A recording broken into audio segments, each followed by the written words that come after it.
रात के 10 बजे थे। घना कोहरा पूरी सड़क पर छाया हुआ था। 14 साल का रक्षित अपनी साइकिल पर तेजी से पैडल मारते हुए घर लौट रहा था। लेकिन जैसे ही उसने गांव के बाहर वाली सुनसान सड़क पर कदम रखा, अचानक हवा तेज चलने लगी। सड़क के दोनों ओर खड़े सूखे पेड़ ऐसे हिल रहे थे जैसे किसी ने उन पर जादू कर दिया हो।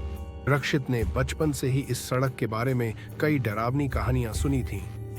लोग इसे भूतिया रोड कहते थे क्योंकि यहाँ कई बार अजीब घटनाएं हुई थीं, लेकिन उसे इन सब पर विश्वास नहीं था।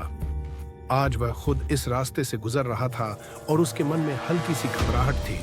जैसे ही वह सड़क के बीचों बीच पहुंचा, उसकी साइकिल की चेन अचानक अटक गई।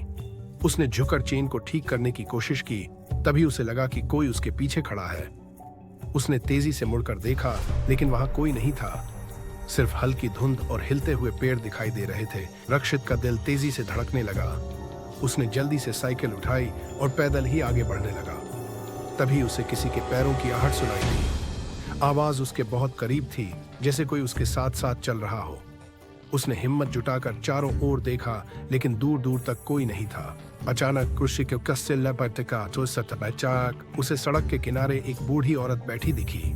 उसकी आंखें अजीब तरीके से चमक रही थीं।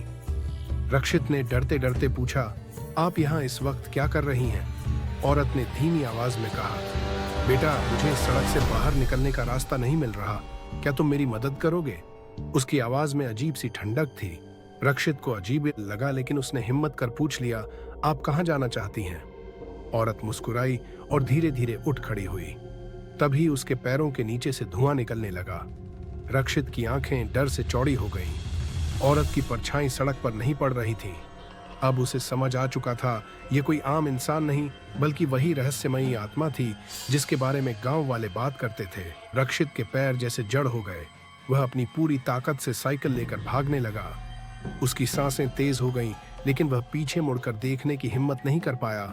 अचानक उसे महसूस हुआ कि कोई उसके बिल्कुल पीछे दौड़ रहा है। ठंडी हवा उसके कानों में फुसफुसा रही थी, तुम बच नहीं सकते। वह जैसे तैसे सड़क के आखिर में बने पीपल के पेड़ तक पहुंचा, जहां गांव वालों का कहना था कि कोई भी आत्मा आगे नहीं जा सकती। जैसे ही उसने पेड़ पार किया, वह अजीब आवाजें एकदम शांत हो गईं। रक्षित हांफता हुआ रुका और पीछे मुड़कर देखा, वहां कुछ भी नहीं था।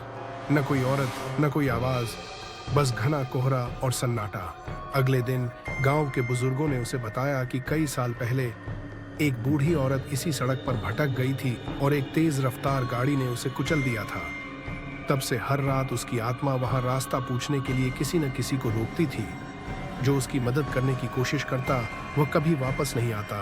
रक्षित की रीढ़ में ठंड दौड़ गई। उसने कसम खाई कि वह दोबारा कभी इस सड़क पर रात के वक्त नहीं जाएगा।